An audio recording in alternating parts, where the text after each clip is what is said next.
बिस्मिल्लाहिर्रहमानिर्रहीम, अस्सलाम वालेकुम। ऐसा होता है कि जब आप किसी के लिए जाल बिछाते हैं आप उसी में फंस जाते हैं।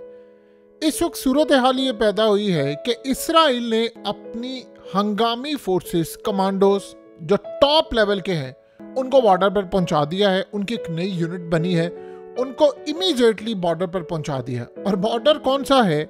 जो शाम के साथ लगता है। सूरत हाल ये पैदा हुई है कि जो खेल इजराइल ने खेला था अब उसके वो गले पड़ता हुआ नजर आ रहा है। जो सबसे अहम डेवलपमेंट है वो ये है कि अब इजराइल ने बताया है कि तकरीबन 40,000 के करीब ईरान के फाइटर्स मलेशिया इस वक्त शाम के अंदर पहुंच चुके हैं।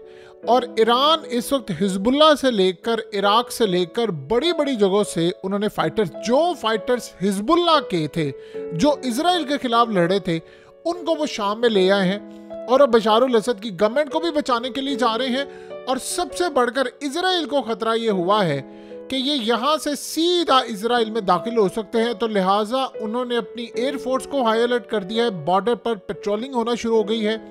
उनके खास तौर पर याद रखिएगा पूरी तरह मॉनिटरिंग हो रही है, ड्रोन सिस्टम सब कुछ इस वक्त वहाँ पर है।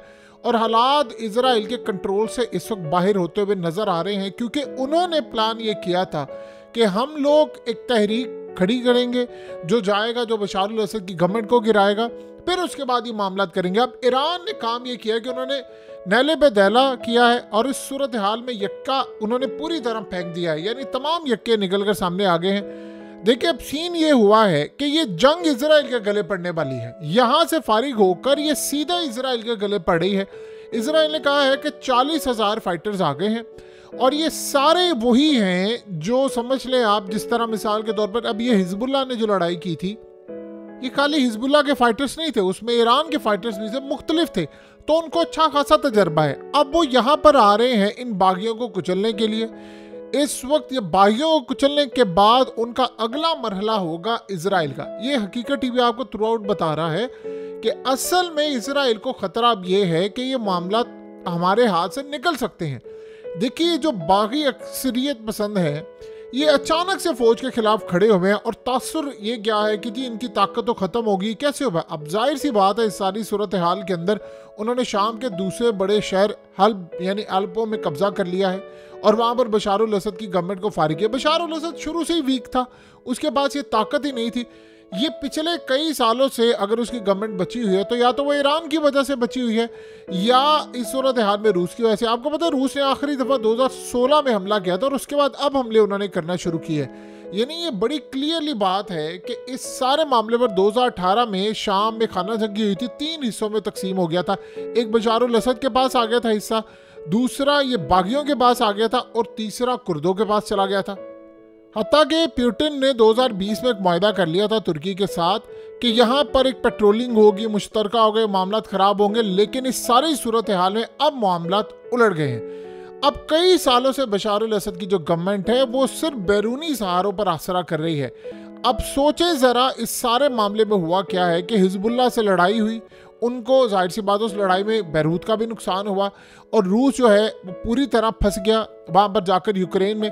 तो इन्होंने फैसला ये किया कि यही मौका है कि अब इनके अंदर से फाइटर्स निकलवाएं और कब्जा करवाना शुरू करें। सो लिहाजा अब सूरत हाल ये है कि ये फाइटर्स इतनी खतरनाक सूरत हाल इजराइल के लिए पैदा हो गई कि उनकी फौजें बॉर्डर पर आ गई। उनको खतरा ये है कि यही हिजबुल्लाह के फाइटर्स जो लिबनान में लड़ रहे थे वो शाम में आ गए हैं और उनको तो अच्छा खासा तजर्बा है हराने का हमें, तो लिहाजा वो इनको हरा कर आगे मुंतकिल कर देंगे। देखिए इस शाम में जो जंग शुरू होने से पहले तकरीबन 2 करोड़ 20 लाख के करीब आबादी थी।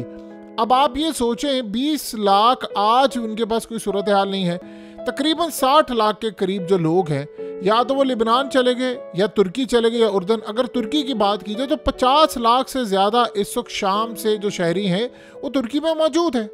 अब यही सूरत हाल है कि असल में रूस इनको कह रहा था कि इन शाम के जो लोग हैं उनको वापस भेजो।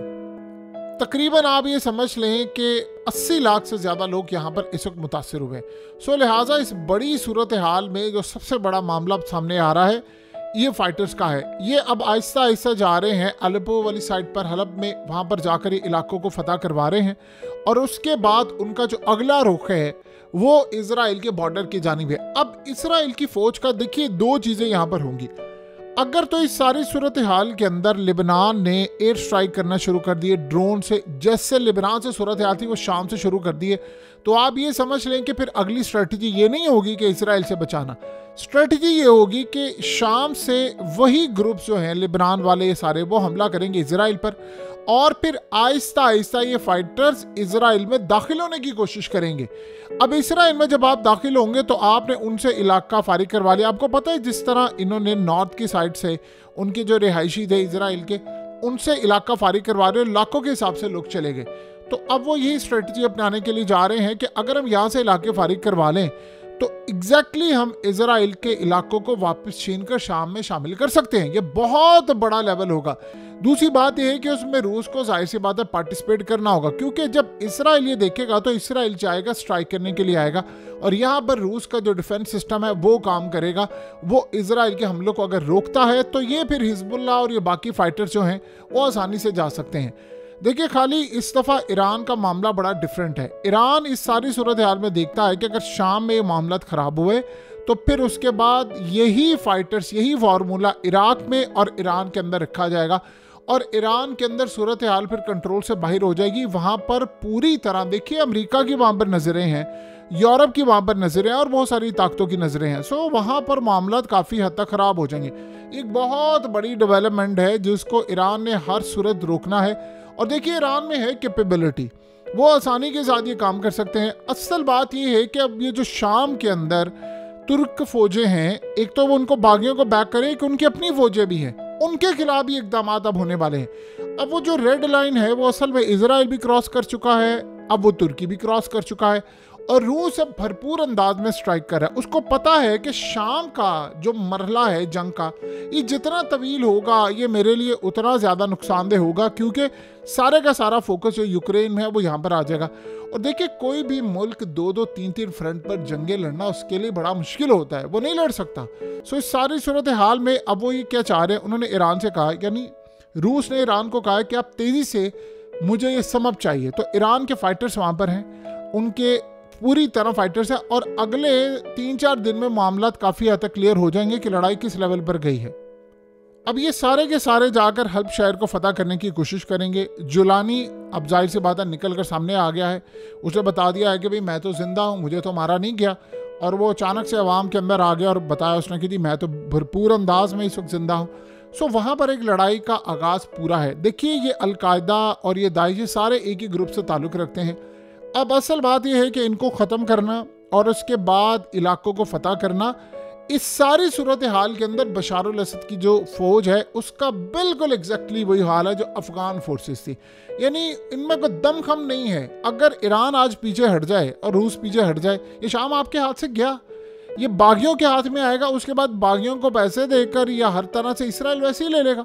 सो अमेरिका भी तैयार है। अब यहाँ पर याद रखिएगा, खाली इसराइल को खतरा नहीं है, अमेरिका को बहुत बड़ा खतरा ये पैदा हो गया कि ये फाइटर्स, इनको टास्क ये दिया गया है कि बागियों से इलाके खाली करवा कर 2 महाजों पर अब आपने जाना है, बल्कि 3 महाज पूरी तरह।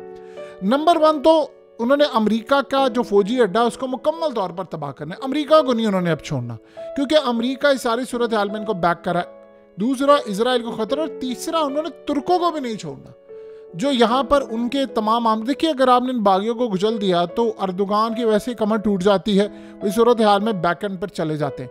लेकिन अगर इस सारी सूरत हाल के अंदर ये सारे का सारा जो मामला है वो अगर उलट जाता है तो ये फिर रीजन पूरा डिस्टेबलाइज हो जाएगा। अगर शाम डिस्टेबलाइज हुआ तो याद रखिएगा पूरा रीजन हो जाएगा।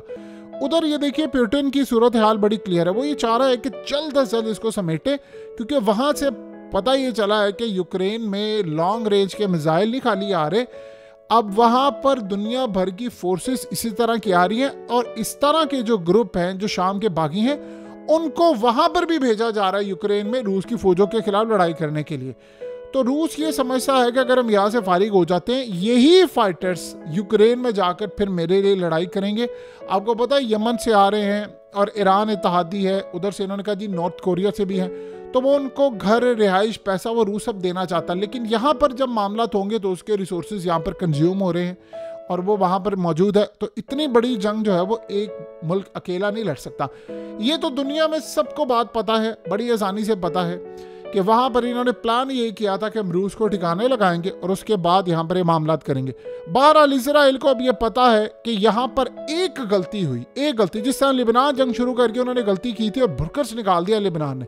इन्होंने बेशक बैरूत को बिल्डिंग्स तबाह की, स्ट्राइक किए, लेकिन आफ्टर ऑल ये जंग इजराइल हार गया है और ये जंग वो जीत नहीं पाया लिबनान की। जो मर्जी आप कर ले, वो लिबनान को फतह करने के लिए जा रहा था, उसने तो वो यानी आप सोचे लिबनान के इलाकों को बेच भी दिया था, यानी आप सोचे सोसाइटी बनानी थी, कमाल की बात है, और इनके रियल स्टेट कंपनी से उसको बेच भी दिया था। लिहाजा ये बहुत बड़ा झटका इनको लगा है।